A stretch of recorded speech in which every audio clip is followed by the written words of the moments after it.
Samuel Colt foi um armeiro, engenheiro e empreendedor americano que fez fortuna após criar e patentear o famoso revólver como conhecemos hoje.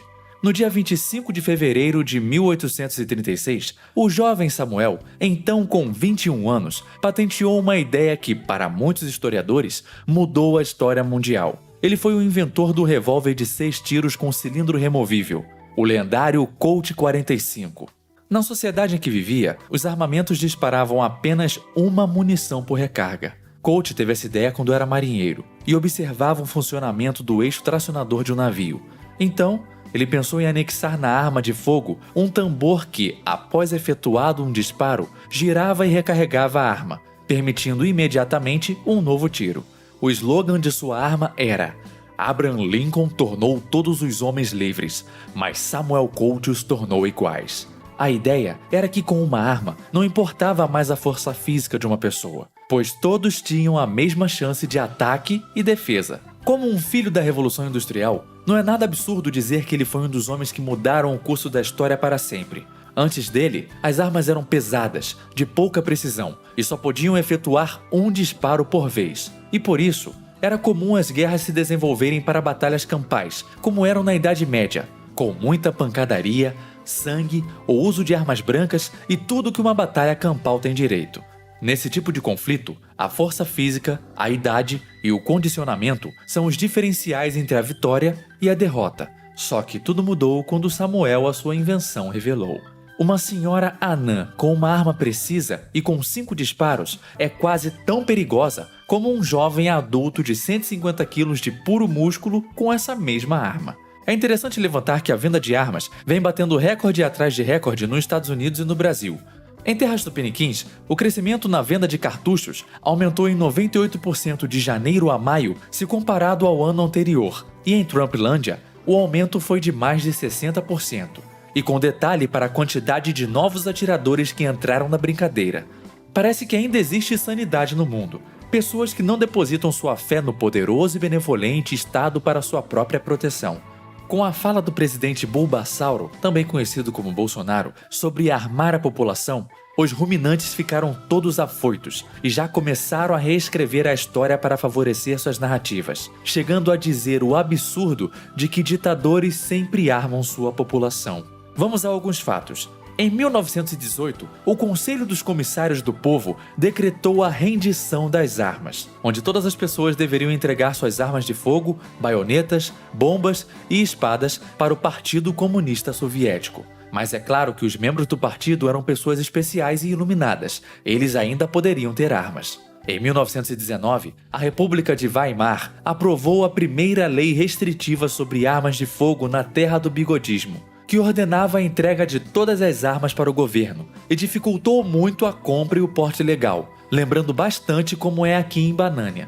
Em 1933, os bigodistas, para não falar aquela palavra com N que pode diminuir o alcance do vídeo ou até derrubá-lo, assumiram o poder e em 1938 passaram 2 leis sobre o assunto, a Lei Bigodista sobre Armas e a Regulação contra Portes de Armas dos Judeus, que na prática proibia a posse e a compra de armas pelos judeus, inclusive armas brancas, e facilitava para os alemães puros.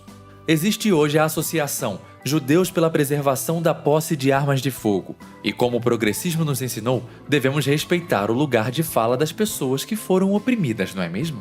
Podemos lembrar de ações parecidas na China comunista, Cuba, Coreia do Norte e vários outros governos tiranos viciados em controle e poder. Mas vamos nos contentar com apenas esses 3 exemplos.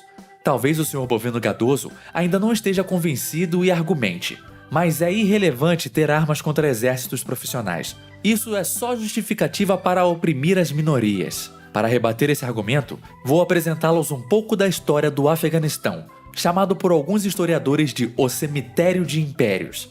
Como uma rota comercial milenar e habitada por diversos povos rivais, a região foi palco de literalmente centenas de conflitos, criando no povo a rejeição à ideia de ser governado junto de uma cultura que favorece a proficiência com técnicas de guerrilha. Quase todos os tiranos de todas as eras já se declararam senhores daquele território. Gengis Khan e Alexandre o Grande são alguns dos mais famosos. No passado recente, a região foi invadida pela União Soviética em 1979 e pelos Estados Unidos da América em 2001. E nem as grandes potências conseguem derrotar o pequeno país asiático. Os motivos mais plausíveis para o sucesso defensivo desse pobre povo é a cultura armamentista de recusa à submissão e a eficiência da sua guerrilha.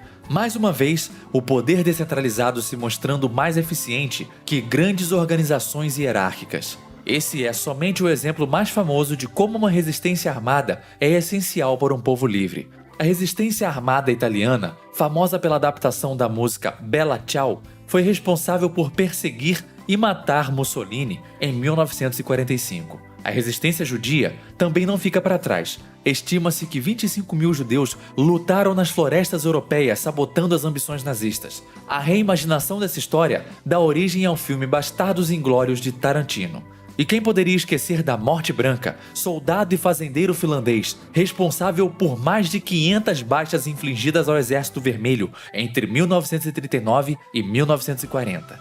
Paz armada é um pleonasmo. Quando só um lado tem armas, se dá o nome de dominação, domínio, etc. E não paz.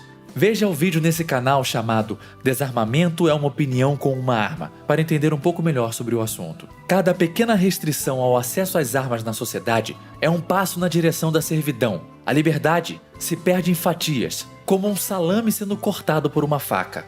O Estado não pode e não quer te proteger, meu amigo. Não terceirize sua responsabilidade. Aceite as ideias e use das ferramentas que Samuel Colt criou. Don't tread on me não deveria ser um pedido, e sim uma imposição. Faço minhas as palavras de Thomas Jefferson. Quando as pessoas temem o governo, se chama tirania. Quando o governo teme as pessoas, aí sim se chama liberdade.